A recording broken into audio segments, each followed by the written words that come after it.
अब की बार जब आप वृंदावन जाना तो आपकी वृंदावन यात्रा विशेष होनी चाहिए। जैसे जाओ वैसे लौट कर नहीं आना, जाओ तो कैसे भी, पर वैसे लौट कर नहीं आना। आचार्य चरणों की, अपने अपने गुरुजनों की कृपा मनाते हुए जाना। देखो, धाम के सेवन की ये विधि है। जब चलो ना धाम के लिए चलो तो आचार्य चरणों की कृपा मनाते हुए चलो। उनकी कृपा से ये दिन, उनकी कृपा से ये क्षण हमारे जीवन में आया है। निश्चित बात है, हमने ऐसा कुछ नहीं किया और अपने संकल्प से, अपनी इच्छा से कोई वहां पहुंच नहीं सकता। आचार्य चरणों की हम पर कृपा हुई है, उस कृपा को मनाते हुए चलो। धाम में प्रवेश करते ही पहले धाम की रज अपने मस्तक पर शिरोधार्य कर लीजिए। प्रत्यक्ष में जाकर श्री यमुना जी को प्रणाम कर सके फिर तो कहना ही क्या है।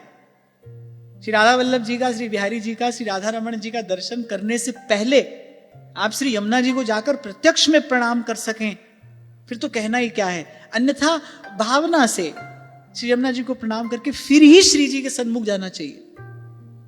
श्री राधा वल्लभ लाल के तभी सन्मुख जाना चाहिए। आज तक तो महाराज जी आचार्यों की यही रीति रही, श्री यमुना स्नान करके ही तो सेवा में जाते हैं।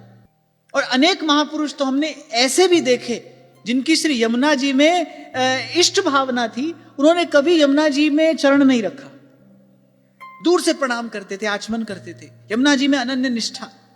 प्रत्यक्ष में श्री यमुना जी को प्रणाम कर सको बहुत ही उत्तम है, नहीं तो मन से श्री यमुना जी को प्रणाम करके, मन से श्री यमुना जी का वंदन करके, मन से श्री यमुना जी की स्तुति करके, आप ही हैं जीव को श्री जी के भजन के, श्री जी की सेवा के योग्य बनाने वाली। आप मुझ पर कृपा करिए।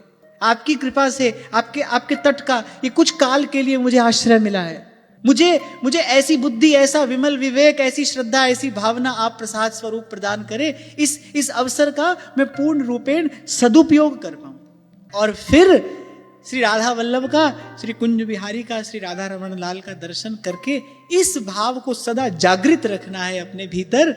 बस के वृंदा विपिन में इतनो बड़ो सया, युगल चरण के भजन बिन निमिष न दीजे जा।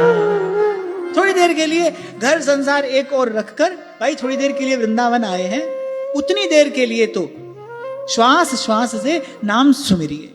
केवल कहने के लिए नहीं कह रहा हूं, मैं आपको लिख कर यह बात दे सकता हूं। आप इस रीति से वृंदावन का सेवन करो, आपकी दृष्टि में प्रियालाल के अतिरिक्त और कुछ आएगा ही नहीं।